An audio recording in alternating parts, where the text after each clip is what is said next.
sebelum kita memulai pelajaran, alangkah lebih baiknya kita berdoa terlebih dahulu menurut ajaran agama dan kepercayaan kita masing-masing. Bagi yang beragama Islam, Ibu pimpin secara Islam. Amin amin. Bismillahirrahmanirrahim. Rabbi zidni ilma warzuqni fahma walhamdulillahirabbil alamin. Ibu akan mengabsen kehadiran kalian. Jika Ibu sebut namanya, angkat tangannya dan bilang hadir. Sebelum kita memasuki ke pembelajaran, alangkah lebih baiknya kita akan menyanyikan lagu wajib bersama-sama, yaitu Garuda Pancasila.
Setelah kita menyanyikan lagu Garuda Pancasila tadi, siapa yang ada yang tahu lagu Garuda Pancasila diciptakan oleh siapa?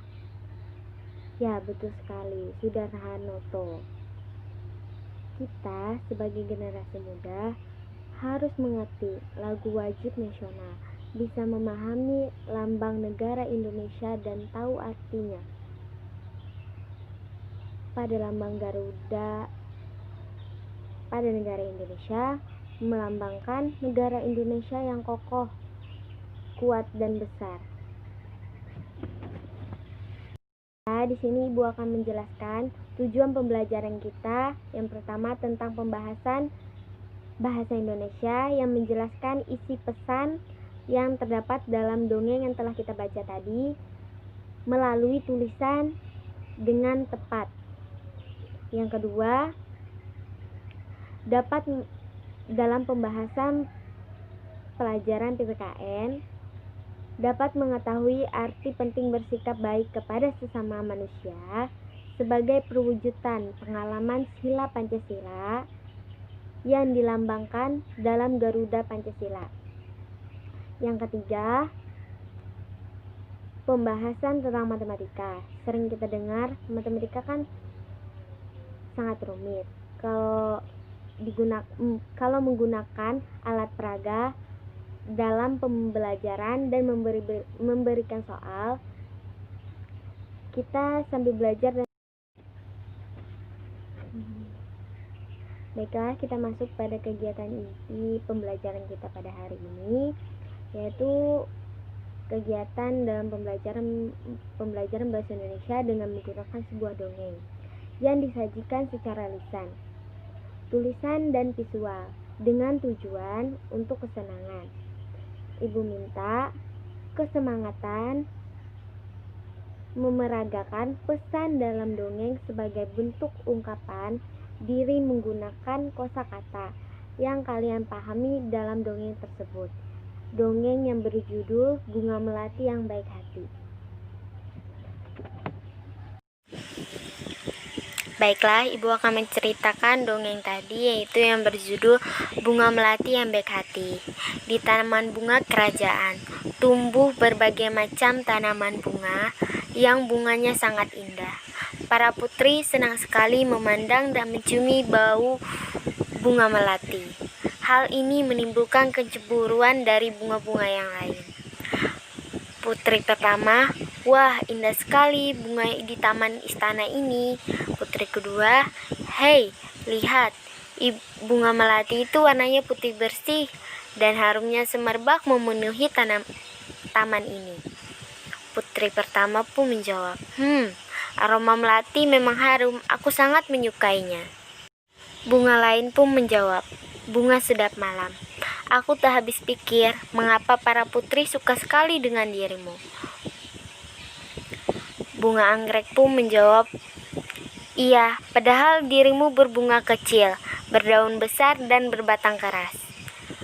Bunga mawar biru pun menjawab juga, walaupun engkau harum, namun mudah layu jika dijadikan pajangan di pas bunga, karena pasti akan terlihat jelek sekali jika sudah layu dipajang di sana. Bunga melati hanya diam dan tetap tersenyum. Senyumannya yang manis membuat keharuman dirinya semakin merebak. Udara di taman bunga kerajaan bertambah wangi. Bertambah banyak kumbang yang datang. Kedatangan para kumbang yang bertambah banyak membuat semua bunga di taman bunga kerajaan menjadi senang. Mereka pun sibuk menyapa para kumbang dan mempersilahkan menghisap sari madu yang ada pada setiap bunganya. Para bunga tentu tidak akan bisa berbunga lagi jika tidak ada kumbang yang datang dan menghisap sari madu mereka. Bunga sedap malam dan bunga yang lainnya kini telah mengerti kenapa bunga melati sangat wangi sekali. Bunga-bunga lain minta maaf kepada bunga melati atas perasaan cemburu mereka. Kini mereka mengakui bahwa keberadaan bunga melati itu justru harus disyukuri.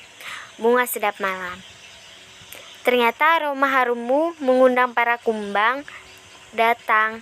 Tanpa dirimu tanaman ini akan sepi dari kumbang-kumbang. Maafkan aku Melati, bunga anggrek. Aku juga mau minta maaf Melati, selama ini aku iri padamu. Ternyata keadaanmu sangat bermanfaat untuk kami. Bunga mawar biru. Selama ini aku juga berburuk sangka padamu Melati. Aku minta maaf ya, bunga melati. Aku sudah memaafkan kalian teman-teman. Sekarang kita bisa berteman tanpa ada prasangka buruk. Dari dongeng yang telah kita baca tadi, banyak mengandung makna bahwa kejahatan tidak perlu dibalas dengan kejahatan. Pesannya hanya diam dan buktikan. Yang mampu membuat orang kagum akan dirimu. Dan jangan pernah membalaskan apa yang telah diperbuat oleh orang lain di dalam makna sebuah dongeng tersebut.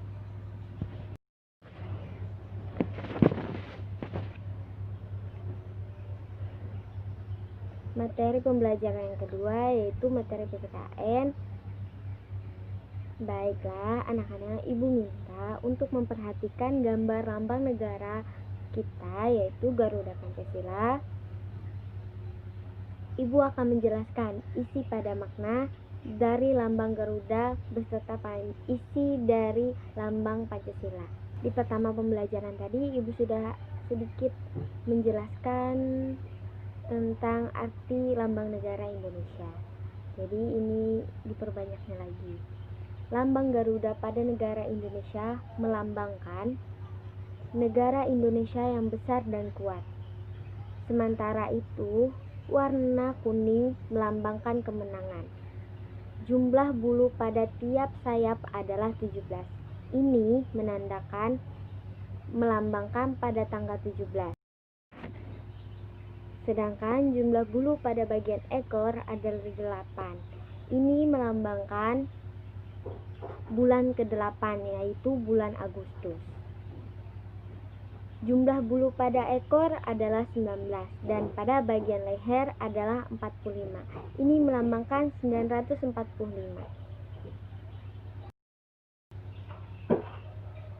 Pada lambang Pancasila akan ada sila 1 sampai 5. Yang pertama yaitu bintang. Bintang melambangkan prinsip ketuhanan yang Maha Esa. Yang kedua, rantai melambangkan prinsip kemanusiaan yang adil dan beradab. Yang ketiga, pohon beringin melambangkan prinsip persatuan Indonesia.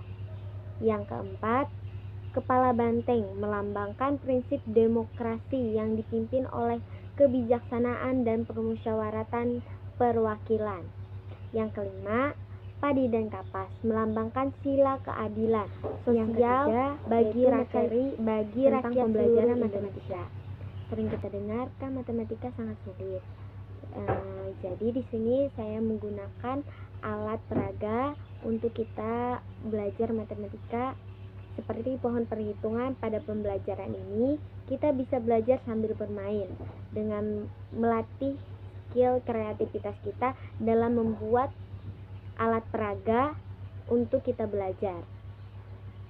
Baiklah, di sini Ibu akan memberikan tugas kepada kalian dengan membawa peralatan untuk membuat pohon perhitungan. Di sini ada beberapa contoh pohon perhitungan dengan cara penggunaan pohon perhitungannya. Bisa kita lihat di dalam video ini ada dadu yang dikocokkan, terus ditambah dan digeserkan hasilnya, yang sangat menarik dalam pembelajaran kita, yaitu pembelajaran matematika. Baiklah, sebelum kita akan mengakhiri pembelajaran pada hari ini, Ibu akan menyimpulkan dari 3 mata pelajaran kita pada hari ini.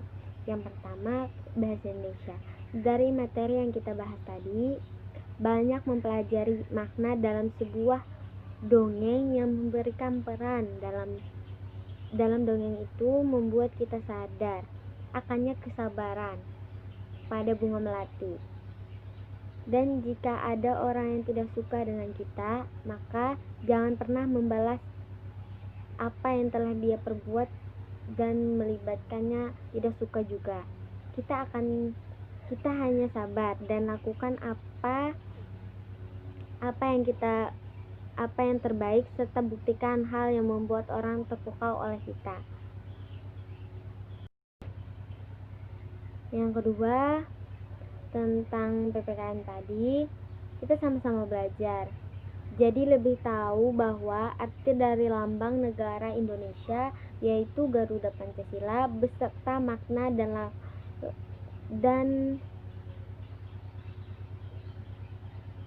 dan lambang tersebut.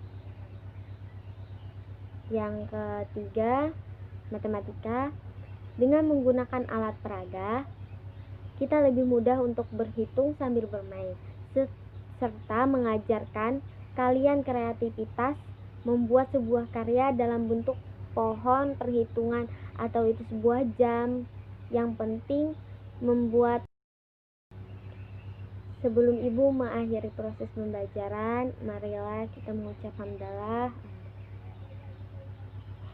dan kita bersama-sama berdoa menurut ajaran agama dan kepercayaan kita masing-masing. Berdoa dimulai. Berdoa selesai. Baiklah, cukup sampai sini. Ibu akhiri sampai di sini pertemuan pada hari ini. Jaga kesehatan kalian dan selalu cuci tangan, menggunakan sabun, menggunakan masker jika bepergian dan keluar rumah, dan jangan lupa mematuhi protokol kesehatan. Sekian dari Ibu. Wassalamualaikum warahmatullahi wabarakatuh.